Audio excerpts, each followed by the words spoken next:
এই এক আমাদের সম্পদ, এটা আমাদের স্বাভাবিকভাবে স্পিরিচুয়ালিটি ন্যাচারাল টু আস, এটা এখানে দেখতে বোঝা যায়।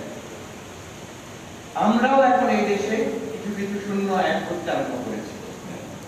এই শূন্য, একটু আগে ছাত্রকান্তি মহারাজ বলছিলেন যে আমাদের এখন দেশে অনেক পরিবর্তন হচ্ছে, এই পাশ্চাত্য জগতের যে নূতন আজকের জগতের যে জীবনের ধারণা, নিরীশ্বর বা ধারণা, ভোগময় ধারণা, এটা আমরা অনেক অংশে নিয়ে নিয়েছি। আর আমাদের মধ্যে একটা প্রতিক্রিয়াও হচ্ছে, এক জেনারেশন থেকে আরেক জেনারেশনে বিরাট তফাৎ দেখা যাচ্ছে। শুধু কলকাতায় নয়, কিন্তু এই গ্রামে। এবং আমি রিসেন্টলি উত্তরাঞ্চল দেহলি হিমালয়তে ছিলাম, মায়াবতী, আলমোড়া পাহাড়ের, কুমাও পাহাড়ে ছিলাম। সেখানে গ্রামবাসী মানুষ, গ্রামের শিক্ষক, তিনি বলছেন যে মহারাজ বহুত ফরক গয়া হ্যায়, পিছলে 20 সাল, লাস্ট 20 ইয়ার্স উনি গ্রামেই দেখছেন কিভাবে নেক্সট জেনারেশন, তার ছেলে মেয়েরা তারা কিভাবে তারা পাল্টে যাচ্ছে। So this tremendous change is coming. শূন্য আসুক, এক থাকলে ওই শূন্যের ভয় নেই। এক থাকলে প্রত্যেকটা শূন্য তার দিকে নিজের নির্দিষ্ট জায়গায় বসে যাবে, তার একটা ভ্যালু থাকবে। আর এটা তো খুব ভালো কথা যে যখন প্রসপেরিটি আসে, it comes with problems of prosperity. There are problems of poverty and problems of plenty. কিন্তু problems of plenty ভালো, poverty থেকে plenty হওয়া ভালো, দুঃখ দারিদ্র থেকে prosperity হওয়া ভালো। আমি ওইসব দেশে দেখে ঘুরে, এখন যে ভারতবর্ষে এত উন্নতি অনেক দিক থেকে হচ্ছে, আর অনেক স্ট্রাগল আর ডেফিসিয়েন্সি আছে, কিন্তু এই যে প্রসপেরিটি হচ্ছে দেখে আমাদের ভালো লাগে, আমাদের সবাইকারই। কতদিন আর গরিব থাকবে, একটু টাকা পয়সা হলে ভালো হয়। তো এটা হয়েছে একদিকে ভালো, কিন্তু এই আধ্যাত্মিকতা ধরে রাখতে হবে, তাতে কোনো তাহলে আর ভয় নেই। এইটাকে to inject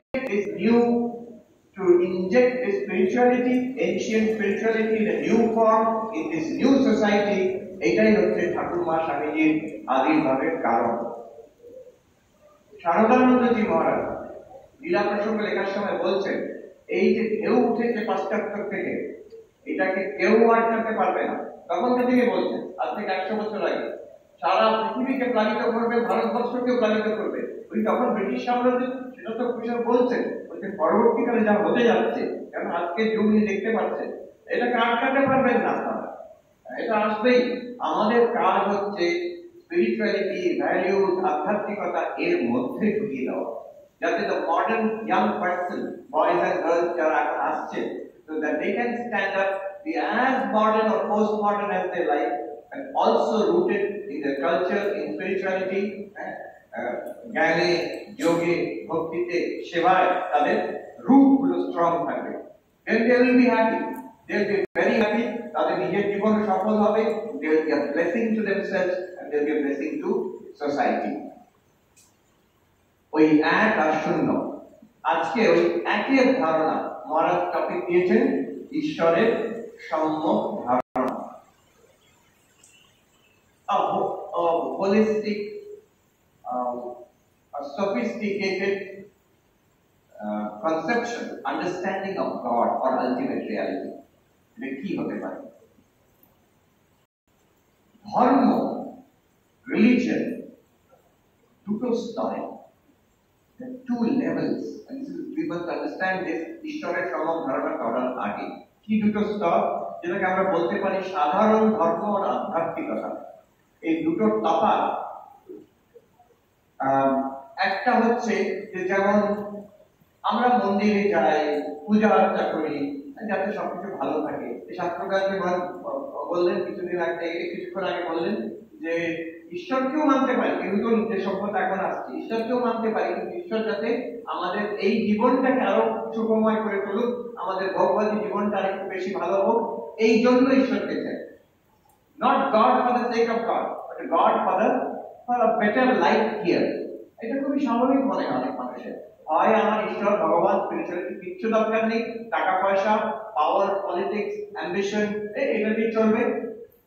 Or let there be God, ভগবান থাকুক, আমি বারণ করছি না, কিন্তু একটা কিছু job responsibility, job role description কিছু দেওয়া দরকার। কি করবে ভগবান আমাদের এই জীবনটাকে আরেকটু বেটার? যেমন একটা ওয়াশিং মেশিন হলে তোমার অনেক সুবিধা হয়ে যায়। বলছে আমার মেয়ে গৃহকার্যে নিপুণ, মানে সব কাপড়গুলো ওয়াশিং মেশিনে রাখে। আমার মেয়ে সকল রূপ ব্যঞ্জন করিতে সক্ষম, মানে ম্যাগি করতে পারে। তো সেই রকম একটা ওয়াশিং মেশিন যেমন আমার কাজে লাগে, একটা কি বলে ডিশ ওয়াশার আমার কাজে লাগে, তারপরে একটা আমার কম্পিউটারের ওয়াইফাই আমার কাজে লাগে। আমেরিকা একবার দেখেছিলাম হোমলেস পার্সন, সাহেব সে অত্যন্ত গরিব, তার বাড়ি নেই, একটা ব্যাগ নিয়ে ঘুরে বেড়ায়, সে বাইরে বসে দোকানের বাইরে বসে আছে, তার মোবাইলে কি করে যাচ্ছে। এখানে বসে আছে কেন? সবসময় এখানে বসে থাকে, ওই দোকানের মধ্যে ওয়াইফাই আছে, সেটা ফ্রি ধরতে পারে। তার বাড়ি নেই, তার খাওয়ার টাকা নেই, কিন্তু মোবাইলে ওয়াইফাইটা চাই তার। তো এই হচ্ছে কনভিনিয়েন্স আমাদের। আমরা ওই রকম ওয়াইফাই মতো ওয়াশিং মেশিন, একটা ডিশ ওয়াশার, ওই রকম একটা ভগবান হলে ভালো হয়। ভগবানটা কি করে দেবে আমাদের জীবনে, সব যেগুলো আমার চাহিদা সেগুলো পূর্ণ করে দেবে। এটা আজকের ধারণা নয়, এটা প্রাচীন কাল থেকে, প্রথম থেকে। This is mass religion. এটা খারাপ নয়, বলতে খারাপ নয়, কিন্তু this is not the topic today. আজকের যে মূল আলোচ্য বিষয় সেটা নয়।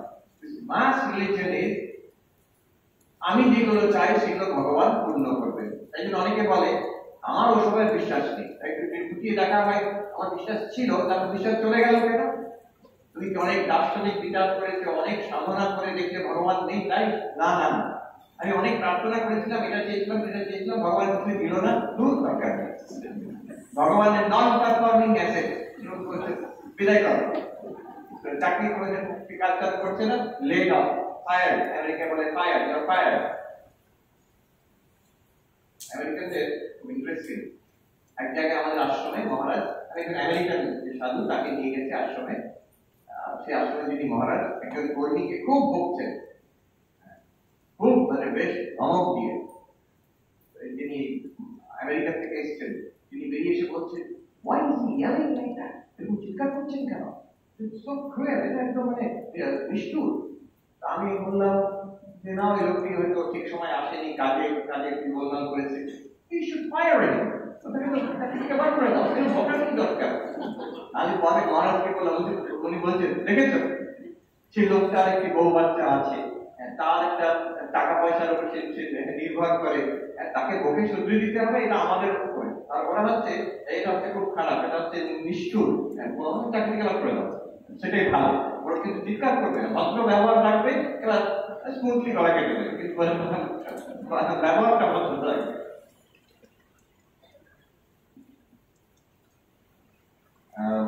So this idea that God is used for my benefit, not like that. Arekta idea আছে, my life is for God. দুটোর contrast, God for my life, life for God. সেটা কেমন?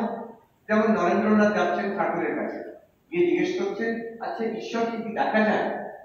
তিনি কিন্তু সেখানে ঈশ্বরের কাছ থেকে টাকা পয়সা কিংবা বিদ্যা বুদ্ধি, স্কুলে পাস করবো, এগুলো চাইছেন না।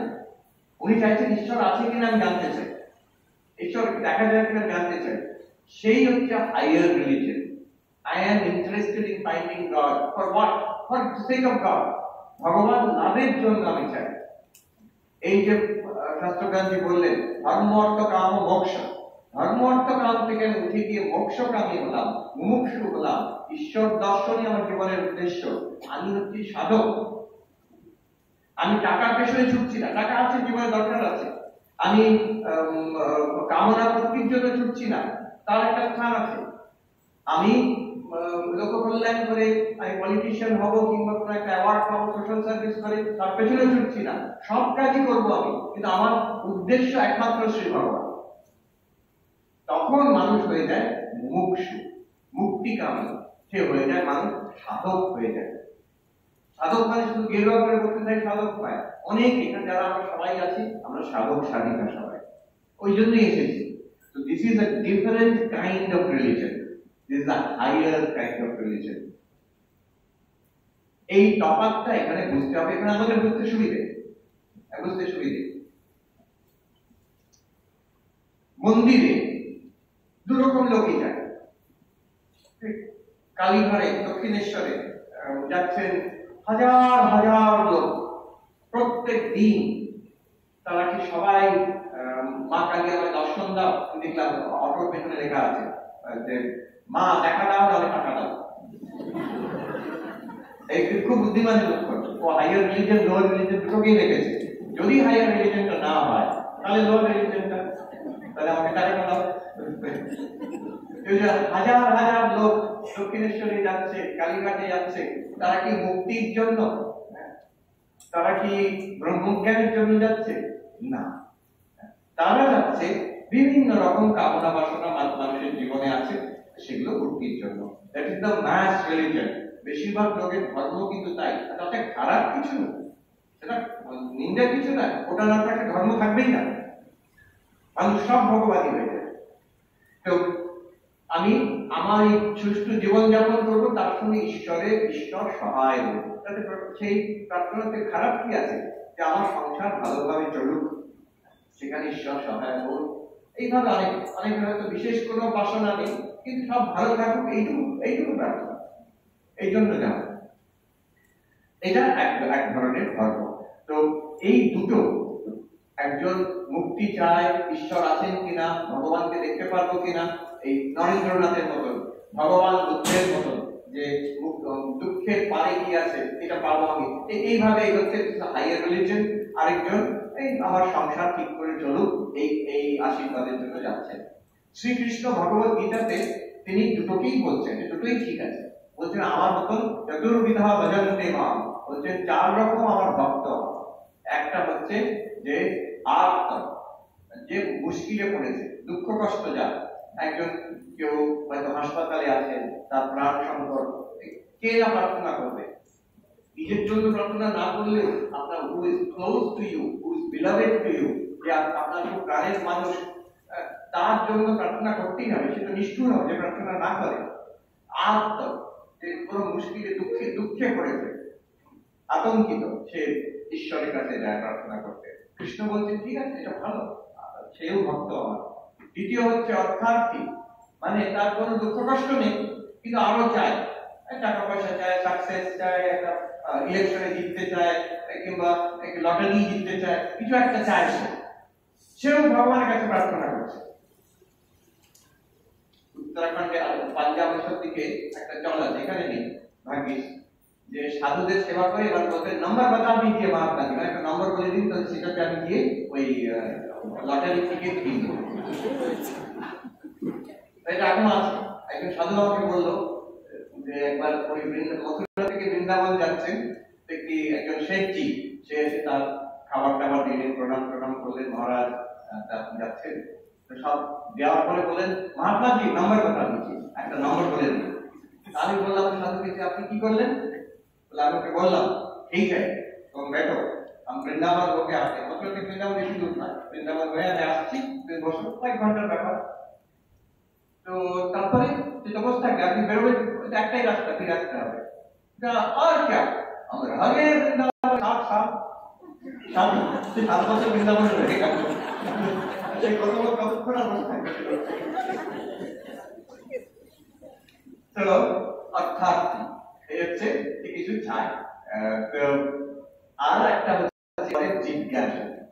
এই যে অর্থাৎ আর আত্ম, যে মুশকিলে পড়ে ভগবানের কাছে গেছে, যে টাকা পয়সার জন্য কোনো লাভের জন্য ভগবানের কাছে প্রার্থনা করছে, লটারির জন্যই হোক, এরা হচ্ছে ওই সাধারণ ধর্মের মধ্যে পড়ে, কামনা বাসনার থেকে ঈশ্বরের কাছে যাচ্ছে। কিন্তু কৃষ্ণ বলছেন তারাও আমার ভক্ত, তার ওইটুকু তো বিশ্বাস আছে যে ভগবানের জন্য করলে পাবো।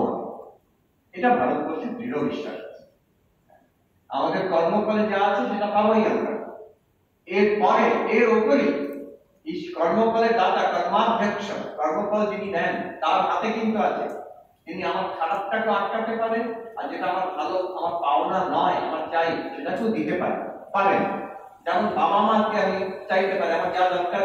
বাচ্চা যখন বাবা মার কাছে জ্ঞান করে, এটা কিনে দাও, এটা দাও, বাবা মা দিতে পারেন, আবার নাও দিতে পারেন, সেটা তার উপরে নির্ভর। তারা যদি ভাবে ভালোর জন্য তাহলে দিতে পারেন, যদি মনে হয় ভালো নয় তাহলে দেবেন না। কিন্তু তার একটা সম্ভাবনা আছে যে আমার কর্মফলে যা লেখা ছিল সেটা কিন্তু অন্যরূপ হতে পারে যদি ঈশ্বরের কৃপা। এবার এর ওপরে হচ্ছে যারা আধ্যাত্মিক, কৃষ্ণ বলছেন জিজ্ঞাসু। তৃতীয় নম্বরে ভক্ত, তিনি জিজ্ঞাসু, তিনি জানতে চান ঈশ্বর আছে কিনা, আমি তাকে দেখতে পারি কিনা, আমি ঈশ্বর লাভ করতে পারি কিনা, ভগবান লাভ করতে পারি কিনা, ব্রহ্মজ্ঞান হতে পারে কিনা। এই যেমন নরেন্দ্রনাথ দত্ত, যেমন ভগবান বুদ্ধ, সিদ্ধার্থ গেল, কিছু আছে কিনা যার দুঃখের পারে যাওয়া যায় না। এই হচ্ছে তৃতীয় শ্রেণী। আর চতুর্থ শ্রীকৃষ্ণ বলছেন জ্ঞানী জন, যিনি যার ব্রহ্মজ্ঞান হয়ে গেছে, যার ঈশ্বরের অনুভূতি হয়ে গেছে, সেও আমার ভক্ত। যার ব্রহ্মজ্ঞান হয়ে গেছে, যে সিদ্ধ পুরুষ, সে কেন সাধনা করছিল? সিদ্ধ হওয়ার জন্য, ব্রহ্মজ্ঞানী হওয়ার জন্য, মুক্তি লাভ করার জন্য। প্রশ্ন হচ্ছে, মুক্তি লাভ করার পরে, জ্ঞান লাভ করার পরে, তারপরে তার ঈশ্বরের মুক্তি থাকবে না? সে কি বলবে যে এই আমি যা চাইছিলাম পেয়ে গেছি, আর ভক্তি করার দরকার নেই? তা না, কখনো বলবে না। ভক্তি একটি এমন জিনিস, সেটা ক্রমাগত বাড়তেই থাকবে, বাড়তেই থাকবে। তো এই শেষের দুজন, যিনি জিজ্ঞাসু আর যিনি জ্ঞানী, এরা হচ্ছে যে হাইয়ার রিলিজিয়ন, যেটাকে আমরা আধ্যাত্মিকতা কিংবা স্পিরিচুয়ালিটি বলতে পারি। এটা বেদেও আছে।